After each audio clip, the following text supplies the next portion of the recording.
Hello बच्चों, welcome to nerdy side. आज हम कवर करने वाले हैं फिजिक्स का एक नया चैप्टर। और हाँ, इस वीडियो के बाद कॉन्सेप्ट्स होंगे क्रिस्टल क्लियर। अब हम इस स्लाइड में ये टॉपिक देखेंगे, तो चलिए शुरू करते हैं एक बहुत ही बेसिक लेकिन इंपॉर्टेंट सवाल से। कभी सोचा है कि हमारे घरों में जो बिजली आती है, जो इलेक्ट्रिसिटी है, वो एसी यानी ऑल्टरनेटिंग करंट क्यों है? डीसी डायरेक्ट करंट क्यों नहीं यूज करते हम? मतलब जो करंट है वो एक सीधी लाइन में ना चलकर आगे पीछे बैक एंड फोर्थ क्यों फ्लो करता है? आखिर इसका रीजन क्या है? डोंट वरी, इस पूरे चैप्टर में हम इसी क्यू का जवाब ढूंढेंगे और एंड तक आई प्रॉमिस आपको सब समझ आ जाएगा। अब हम इस स्लाइड में ये टॉपिक देखेंगे। ओके, तो सबसे पहले हम यही समझते हैं कि आखिर इस ऑल्टरनेटिंग करंट में ऐसा क्या खास है। हमने पिछले चैप्टर्स में इतना कुछ डीसी सर्किट्स के बारे में पढ़ा है, सेल्स, बैटरीज सब डीसी थे, तो अचानक से एसी इतना इंपॉर्टेंट क्यों हो गया? Let's dive into the fundamentals. अब हम इस स्लाइड में ये टॉपिक देखेंगे। स्क्रीन पर देखो, यहां डीसी और एसी का जो मेन डिफरेंस है वो बिल्कुल साफ साफ लिखा है। सोचो, डायरेक्ट करंट यानी डीसी एक वन वे रोड की तरह है। ट्रैफिक हमेशा एक ही डायरेक्शन में जाता है और कांस्टेंट स्पीड से। इसका मैग्नीट्यूड कांस्टेंट रहता है। अब दूसरी तरफ है ऑल्टरनेटिंग करंट एसी। ये एक ऐसी रोड है जिसमें ट्रैफिक पहले आगे जाता है, फिर यू टर्न लेके पीछे आता है, फिर आगे जाता है, अपनी डायरेक्शन पीरियोडिकली रिवर्स करता रहता है। और इसका मैग्नीट्यूड यानी इसकी वैल्यू भी कांस्टेंट नहीं रहती। वो एक साइन वेव की तरह 0 से मैक्सिमम, फिर 0, फिर नेगेटिव मैक्सिमम ऐसे बदलती रहती है। तो इस स्लाइड का मेन आइडिया ये था कि DC is constant and unidirectional while AC continuously changes both its magnitude and direction. अब हम इस स्लाइड में ये टॉपिक देखेंगे। तो अब सवाल उठता है, एसी ही क्यों, डीसी क्यों नहीं? एक जमाने में ना एक वॉर ऑफ करंट्स छिड़ गई थी थॉमस एडिसन और निकोला टेस्ला के बीच। एडिसन डीसी को सपोर्ट कर रहे थे और टेस्ला एसी को। और जैसा कि हम जानते हैं, जीता कौन? एसी। इसका सबसे बड़ा रीजन है ट्रांसफॉर्मर्स। एसी वोल्टेज को ट्रांसफॉर्मर्स की मदद से हम बहुत आसानी से स्टेप अप यानी बढ़ा सकते हैं और स्टेप डाउन यानी घटा सकते हैं। अब इसका फायदा क्या है? सोचो, पावर प्लांट से आपके घर तक बिजली लानी है, बहुत लंबा रास्ता है। अगर हम लो वोल्टेज पे भेजेंगे तो रास्ते में ही सारी एनर्जी हीट लॉस I²R में बर्बाद हो जाएगी। एसी के साथ हम क्या करते हैं? वोल्टेज को बहुत हाई स्टेप अप कर देते हैं, जिससे करंट कम हो जाता है और एनर्जी लॉस भी कम हो जाता है। फिर आपके घर के पास आकर उसे वापस सेफ लेवल तक स्टेप डाउन कर देते हैं। सिंपल। इसी एफिशिएंसी के वजह से आज पूरी दुनिया एसी पर चलती है। तो इस स्लाइड का मेन आइडिया यह था कि AC's ability to be easily transformed for efficient long distance transmission is why it won the current war.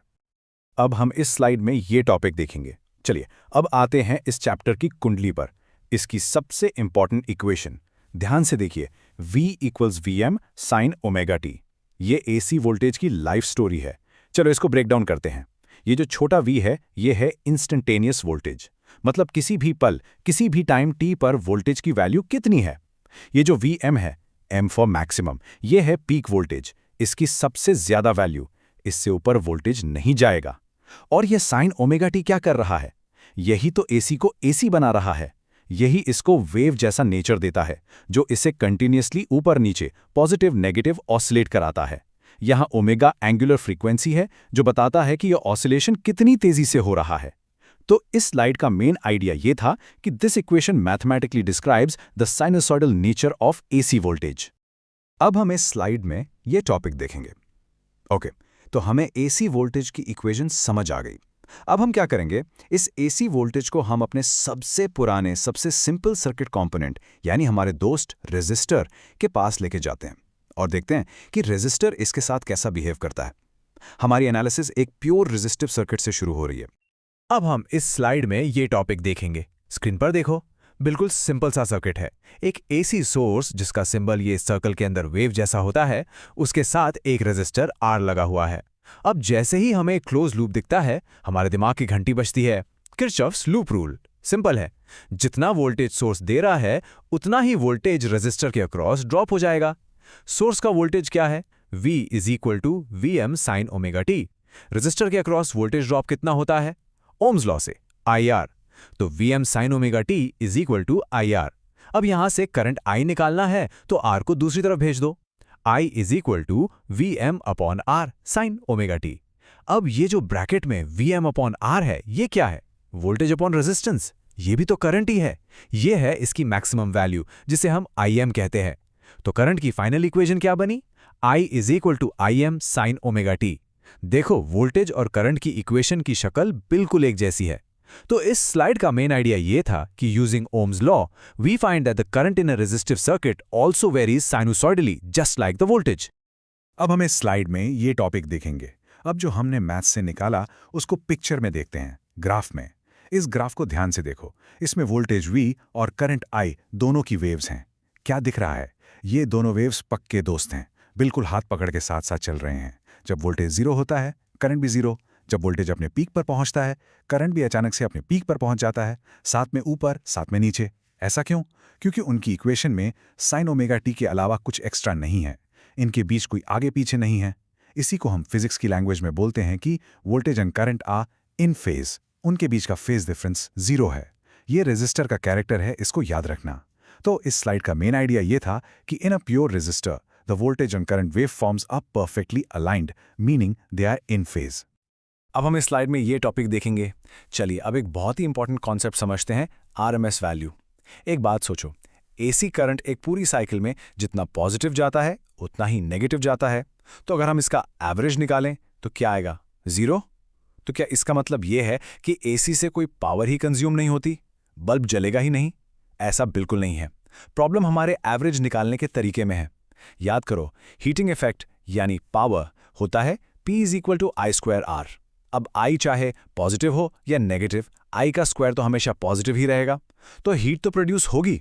इस इफेक्टिव हीट को मेजर करने के लिए हम एक स्पेशल वैल्यू यूज करते हैं, रूट मीन स्क्वायर वैल्यू या RMS। सिंपल शब्दों में IRMS वो कांस्टेंट DC करंट है जो उतनी ही हीट पैदा करेगा जितनी हमारा AC करंट कर रहा है। ये AC की काम की वैल्यू है और इसका फॉर्मूला बहुत सिंपल है, IRMS = IM/√2। बस पीक वैल्यू को √2 से डिवाइड कर दो। तो इस स्लाइड का मेन आइडिया ये था कि the RMS value gives us the effective value of an AC current equivalent to a DC current in terms of heating effect. अब हम इस स्लाइड में ये टॉपिक देखेंगे। चलिए अब इस RMS कॉन्सेप्ट को रियल लाइफ से जोड़ते हैं। हम सबके घरों में जो सप्लाई आती है, हम क्या कहते हैं? 220 वोल्ट्स की सप्लाई है। लेकिन ये 220 वोल्ट्स है क्या? ये है उसकी RMS वैल्यू, VRMS। ये उसकी पीक या मैक्सिमम वोल्टेज नहीं है। तो आखिर पीक वोल्टेज है कितना? चलिए कैलकुलेट करते हैं। हम जानते हैं VRMS = VM/√2। तो VM क्या हो जाएगा?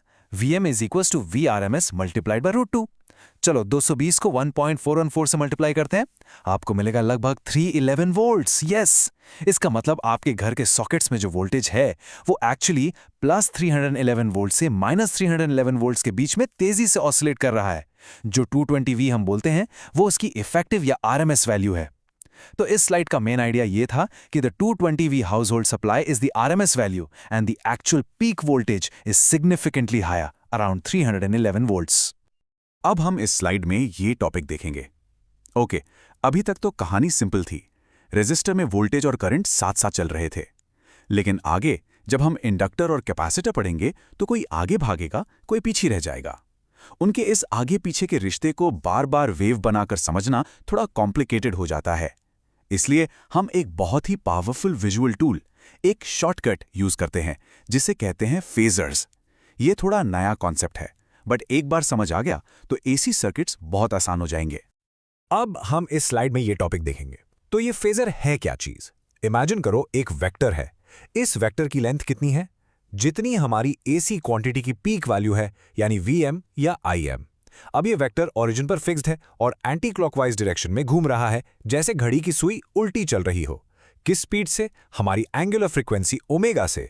और सबसे इंपॉर्टेंट बात, इस घूमते हुए वेक्टर की जो परछाई या प्रोजेक्शन वर्टिकल वाई एक्सिस पर पड़ेगी, वही उस AC क्वांटिटी की इंस्टेंटेनियस वैल्यू छोटा v या छोटा i होगी। एक चीज जरूर याद रखना, वोल्टेज और करंट एक्चुअल में स्केलर्स हैं, वेक्टर्स नहीं। हम इन रोटेटिंग वेक्टर्स यानी फजर्स का इस्तेमाल सिर्फ उनके फेज रिलेशनशिप को आसानी से विजुअलाइज करने के लिए करते हैं। तो इस स्लाइड का मेन आइडिया ये था कि a phasor is a rotating vector whose vertical projection gives the instantaneous value of an AC quantity. अब हम इस स्लाइड में ये टॉपिक देखेंगे। स्क्रीन पर देखो, इस डायग्राम से फेजर का कॉन्सेप्ट बिल्कुल क्रिस्टल क्लियर हो जाएगा। लेफ्ट साइड में देखो, दो फेजेस हैं, V और I, जो एंटी क्लॉकवाइज घूम रहे हैं। अब इनकी वर्टिकल एक्सिस पर परछाई को देखो। जब इन परछाइयों को हम टाइम के साथ प्लॉट करते हैं तो राइट साइड में आपको वो जानी पहचानी साइन वेव्स बनती हुई दिख रही हैं। अब याद करो रेजिस्टर के केस में क्या था, वोल्टेज और करंट इन फेज थे, पक्के दोस्त। तो उनके फेजेस भी देखो, बिल्कुल एक दूसरे के ऊपर हैं, चिपक के साथ साथ घूम रहे हैं। इनके बीच का एंगल कितना है, 0। तो रेजिस्टर का फेजर डायग्राम बनाना सबसे आसान है। तो इस स्लाइड का मेन आइडिया ये था कि the rotation of phasors generates the sine waves and for a resistor the V and I phasors rotate together with 0 phase difference. अब हम इस स्लाइड में ये टॉपिक देखेंगे। चलिए अब रेजिस्टर का चैप्टर क्लोज करते हैं और सर्किट में एक नए कैरेक्टर की एंट्री कराते हैं, इंडक्टर। अब इंडक्टर का नेचर कैसा होता है, थोड़ा जिद्दी। वो अपने अंदर से फ्लो होने वाले करंट में किसी भी चेंज को अपोज करता है। उसके पास एक तरह का करंट का इनर्शिया होता है। अब सोचिए हम इस जिद्दी इंडक्टर के पास एक एसी करंट ले जा रहे हैं जो बेचारा हर पल बदल रहा है। क्या लगता है, जबरदस्त झगड़ा होगा इनके बीच। Let's analyse a pure inductive circuit. अब हम इस स्लाइड में ये टॉपिक देखेंगे। जैसे रेजिस्टर जो ऑपोजिशन ऑफर करता है उसे हम रेजिस्टेंस कहते हैं, वैसे ही एक इंडक्टर एसी करंट के फ्लो को जो ऑपोजिशन ऑफर करता है उसे हम कहते हैं इंडक्टिव रिएक्टेंस। इसका सिंबल है X sub L और इसका फॉर्मूला है X sub L is equal to omega L। इसमें ओमेगा है एंगुलर फ्रीक्वेंसी और L है इंडक्टेंस। इस फॉर्मूला से एक बहुत इंपॉर्टेंट बात पता चलती है, रिएक्टेंस जो है वो फ्रीक्वेंसी के डायरेक्टली प्रोपोर्शनल है। मतलब करंट जितनी तेजी से अपनी डायरेक्शन बदलेगा हाई फ्रीक्वेंसी, इंडक्टर उतना ही ज्यादा जिद्दी हो जाएगा, उतना ही ज्यादा ऑपोजिशन देगा। इसकी एसआई यूनिट भी ओम ही है। तो इस स्लाइड का मेन आइडिया ये था कि inductive reactance is the frequency dependent opposition of an inductor to AC current. अब हम इस स्लाइड में ये टॉपिक देखेंगे तो उस झगड़े का रिजल्ट क्या निकला। ये इस सेक्शन का सबसे इंपॉर्टेंट रिजल्ट है, इसको दिमाग में फिट कर लेना। लेफ्ट साइड के फेजर डायग्राम में देखो, वोल्टेज का फेजर V आगे भाग रहा है और करंट का फेजर I उससे ठीक 90 डिग्रीज यानी π/2 पीछे रह गया है। हम कहते हैं कि current lags behind the voltage. अब राइट साइड के ग्राफ को देखो, वही कहानी दिख रही है। वोल्टेज की वेव पहले ही अपने पीक पर पहुंच गई और करंट की वेव बेचारी क्वार्टर साइकिल के बाद उसको फॉलो कर रही है। इंडक्टर में करंट हमेशा वोल्टेज से पीछे चलता है। तो इस स्लाइड का मेन आइडिया ये था कि in a pure inductor the current always lags the voltage by a phase angle of π/2 और 90 डिग्रीज। अब हम इस स्लाइड में ये टॉपिक देखेंगे। ओके, 2 कंपोनेंट्स हो गए। अब आते हैं हमारे तीसरे और आखिरी कंपोनेंट पर, कैपेसिटर। डीसी सर्किट्स में हमने क्या पढ़ा था कि कैपेसिटर पहले चार्ज होता है और फिर डीसी करंट को ब्लॉक कर देता है, रास्ता बंद। लेकिन एसी के साथ क्या होगा, एसी तो हर पल डायरेक्शन बदल रहा है, तो कैपेसिटर चार्ज होगा, डिस्चार्ज होगा, फिर दूसरी डायरेक्शन में चार्ज होगा, ये प्रोसेस चलता रहेगा। तो इसका वोल्टेज करंट रिलेशनशिप कैसा होगा, चलिए एक प्योर कैपेसिटिव सर्किट को स्टडी करते हैं। अब हम इस स्लाइड में ये टॉपिक देखेंगे। बिल्कुल इंडक्टर की तरह कैपेसिटर भी एसी करंट को एक ऑपोजिशन ऑफर करता है जिसे हम कहते हैं कैपेसिटिव रिएक्टेंस। इसका सिंबल है XC और इसका फॉर्मूला देखो, XC is equal to 1/ωc। ध्यान दो, ये फॉर्मूला इंडक्टर से बिल्कुल उल्टा है। यहां रिएक्टेंस फ्रीक्वेंसी ओमेगा के इनवर्सली प्रोपोर्शनल है। इसका मतलब क्या हुआ, जितनी ज्यादा फ्रीक्वेंसी होगी उतना कम ऑपोजिशन होगा। हाई फ्रीक्वेंसी एसी को कैपेसिटर आराम से पास होने देता है और डीसी के लिए जहां फ्रीक्वेंसी ओमेगा 0 होती है रिएक्टेंस इन्फिनाइट हो जाता है और इसीलिए कैपेसिटर डीसी को ब्लॉक कर देता है। इसकी एसआई यूनिट भी ओम ही है। तो इस स्लाइड का मेन आइडिया यह था कि capacitive reactance is the opposition from a capacitor and it is inversely proportional to the frequency. अब हम इस स्लाइड में ये टॉपिक देखेंगे और इसका रिजल्ट इंडक्टर से बिल्कुल उल्टा है। ध्यान से देखिए, लेफ्ट साइड के फेजर डायग्राम में इस बार करंट का फेजर I वोल्टेज के फेजर V से 90 डिग्रीज यानी π/2 आगे निकल गया है। हम कहते हैं कि करंट लीड्स द वोल्टेज और राइट साइड के ग्राफ में भी वही चीज दिख रही है। करंट की वेव वोल्टेज की वेव से क्वार्टर साइकिल पहले ही अपने पीक पर पहुंच जाती है। ऐसा इसलिए होता है क्योंकि पहले करंट फ्लो करता है प्लेट्स तक, तब जाकर उन पर चार्ज और वोल्टेज बिल्डअप होता है। इसको याद रखने का एक सिंपल तरीका है एक word, civil. C for capacitor, I current leads V voltage और इंडक्टर में V लीड्स I। बस। तो इस स्लाइड का मेन आइडिया ये था कि in a pure capacitor the current leads the voltage by a phase angle of π/2। अब हम इस स्लाइड में ये टॉपिक देखेंगे। ओके बच्चों, अब तक हमने तीनों कैरेक्टर्स रेजिस्टर, इंडक्टर और कैपेसिटर से अलग अलग मुलाकात कर ली। रेजिस्टर जो इन फेज रहता है, इंडक्टर जो करंट को पीछे धकेलता है, कैपेसिटर जो करंट को आगे खींचता है। अब वक्त आ गया है इस चैप्टर के मेन इवेंट का, जब हम इन तीनों को एक साथ एक ही सीरीज सर्किट में डाल देंगे, दी LCR सर्किट। ये इस चैप्टर का सबसे इंपॉर्टेंट टॉपिक है। अब हम इस स्लाइड में ये टॉपिक देखेंगे। स्क्रीन पर देखो, आपको एक LCR सीरीज सर्किट दिख रहा है। एक AC सोर्स है और उसके साथ लाइन में लगे हैं L, C और R। अब क्योंकि ये एक सीरीज सर्किट है, इसका गोल्डन रूल क्या है? करंट सब में सेम रहेगा। जो करंट इंडक्टर से गुजरेगा वही कैपेसिटर से और वही रेजिस्टर से। लेकिन वोल्टेज का क्या? हम जानते हैं कि तीनों कंपोनेंट्स का वोल्टेज के साथ अलग अलग रिश्ता है, तो इन तीनों के क्रॉस जो वोल्टेज होगा वो अलग अलग फेज में होगा। यही इस सर्किट की कहानी का ट्विस्ट है। तो इस स्लाइड का मेन आइडिया ये था कि in a series LCR circuit the current is the same through all components, but the voltage across each has a different phase relationship with that current. अब हम इस स्लाइड में ये टॉपिक देखेंगे। तो अब यहाँ पर एक टग ऑफ वॉर यानी रस्सी खींच का खेल शुरू हो गया है। रस्सी है हमारा करंट, एक तरफ से इंडक्टर उसको पीछे खींच रहा है, कह रहा है लैग करो। दूसरी तरफ से कैपेसिटर उसको आगे खींच रहा है, कह रहा है लीड करो। तो जीतेगा कौन? क्या करंट इंडक्टर की बात मानेगा और लैग करेगा, या कैपेसिटर की बात मानेगा और लीड करेगा? या फिर कुछ ऐसा होगा कि दोनों की ताकत बराबर हो जाए और करंट बेचारे रेजिस्टर की तरह इन फेज हो जाए? इस सस्पेंस का जवाब हम ढूंढेंगे इस सीरीज के नेक्स्ट पार्ट में।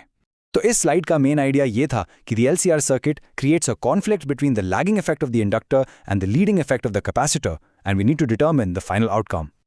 अब हम इस स्लाइड में ये टॉपिक देखेंगे। चलिए, आज हमने जो कुछ भी पढ़ा उसका एक क्विक 1 मिनट का रिकैप करते हैं।